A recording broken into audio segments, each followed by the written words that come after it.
parking lot. They say an armed bystander. That's so cool.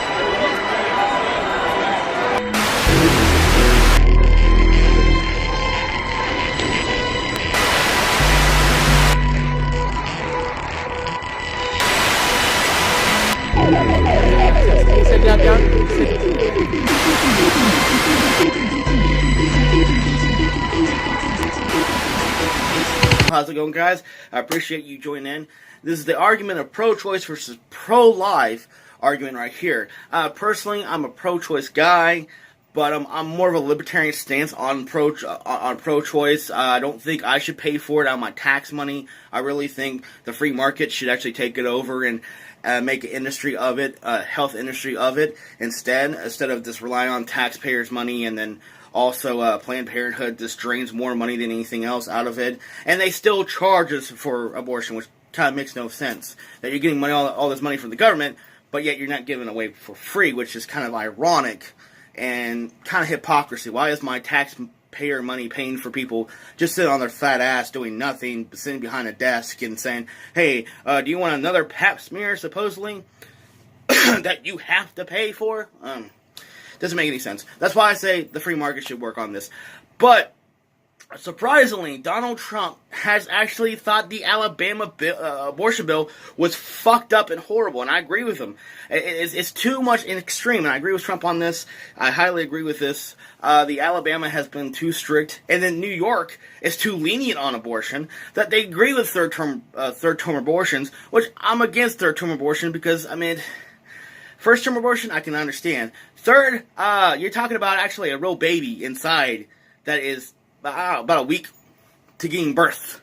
So there's a little too much of an extreme to it. I think to the point that, I understand the pro-life argument, completely understand that side, but and I completely understand that it is a human life, and I hate when liberals say, oh, it's not a human life. It's still a life. It's still a heartbeat. It's still a living organism. The reason why I'm pro-choice because sometimes babies come out deformed, messed up, have some major health issues. They only have about 48 hours to live in agony and pain. So there is a bit of a gray area, and I think somehow we can meet a compromise. But the problem is, New York is far pro-choice. That even if the mother gets hurt during the abortion, it doesn't matter to them, as long as they get the abortion. That's kind of horrible. Past the third trimester, that's kind of crazy.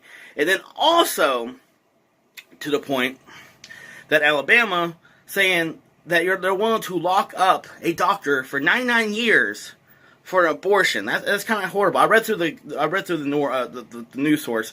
It wasn't they're going to lock somebody up for 99 years for an abortion. They're trying to lock up one doctor for 99 years for an abortion. They're actually trying to criminally charge doctors for as a murder almost for the abortion.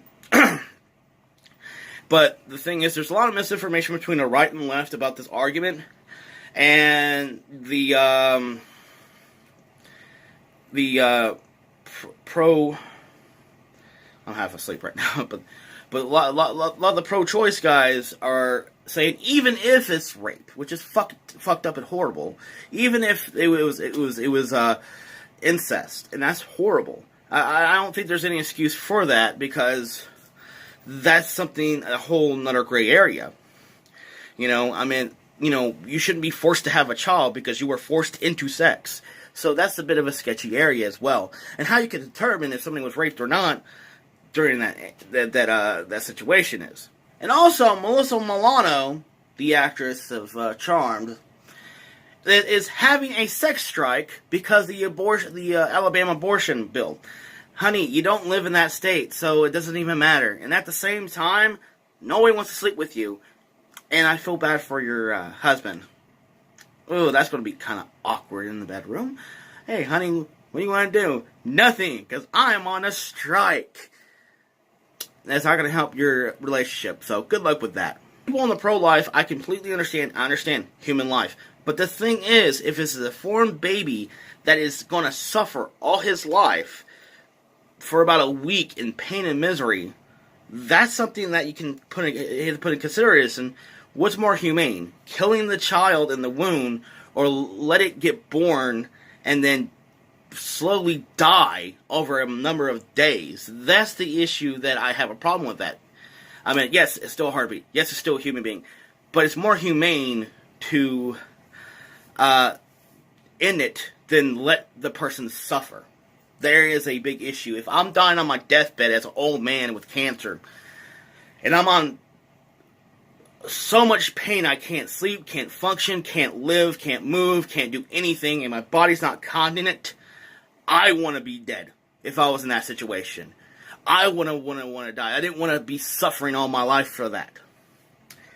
But you know, put your comments on the comment section if you want to, pro-life, pro-choice. And I completely understand the motivations between pro-life. You know, it's you're sympathetic. You see it as a human being. I completely understand. I can understand pro-choice, that you feel like it's your right to do that. If the government took the right for me to have a firearm or freedom of speech, yes, I would be pissed off. And that's how they see it. As they see it as a right. They see it as a medical right, and they think it's between them and their doctor, not them and the government. And you don't want too much government interference, especially these conservatives who say they're small government, but yet wants the government into doctors' offices to interfere or put too much regulations on abortion. That doesn't make any sense. Like I make the example, I think the free market can probably can handle that, to my opinion. Yes, and I'm highly against third-term abortions. But the one thing, as a pro-choice person, I don't like is pieces of shit that who are also pro-choice, who physically assault pro-life people that make people like me look crazy. I'm highly against that. This one dumb bitch here on Facebook decides to think it's so funny to beat up on pro-life people. I put down the comment saying that anybody who is glorifying or advocating for physical violence against another person because of their stupid opinion is completely ignorant, stupid, dumbfounded, and completely, you know, this dumb. And you're making people like me who's pro-choice look bad. I had tons of messages because of this psychopath putting my name on my Facebook online. So I had a bunch of harassment from pro-choice people harassing somebody who's pro-choice. This is how the far left, how fucked up they are. Their logic. If you disagree with their violent actions, they're going to attack you, even if you agree with each other. That's fucked up. And this is the one thing I simply just don't get. This little dipshit who fucking kicks kicks a camera off of some woman. I don't think it's justifiable or agreeable. I don't give a care pro-choice or pro-life. I don't give a fuck if you're a Democrat or Republican. When you beat up on a woman, as a man, you are not longer a fucking man. You are a pussy bitch. And I don't give a care what your position is. There's no excuse, and I would beat your motherfucking ass. There was a video going viral on, it was like, a long time ago, and I made a reaction to it. I forgot the guy's name. And I actually called him out on Twitter. I told him, meet me in Lexington, Kentucky. I'm going to kick your ass. This guy was always way over in San Francisco. And I said, how about you try to roundhouse kick a real man like me? I like to see you fucking try. And this is coming from a guy who's pro-choice. Clearly, to the point, he didn't respond back because he's a fucking pussy. He always will be a fucking pussy. I don't give a care what your justification is. You're making me look bad. Okay? The main reason why I think the bill of Alabama came through, that major restrictions on abortion came through because of these crazy lunatics who are pro-choice beating up and harassing pro-lifers. Because it makes us look bad. It makes us look like we're crazy. And ergo, people voted for those people to put those laws in. Who's to blame? I blame both sides. But I mostly blame the people who are the crazy lunatics, the far left. I blame them also. Especially, they're trying to make people who are pro-choice, like me, look bad. I'm tired and disgusted by it. And it's horrible. But I'll talk to you guys later. I wanted to rant a little bit because it's just so aggravating. Especially that I had 20 fucking messages from idiot, far left, overly offended, snowflakes. All of you, and I message every one of them, go kiss my fucking ass. Suck a dick. And fuck off as hard as you can. Because I think it's funny how you got offended. Talk to you guys later. Bye.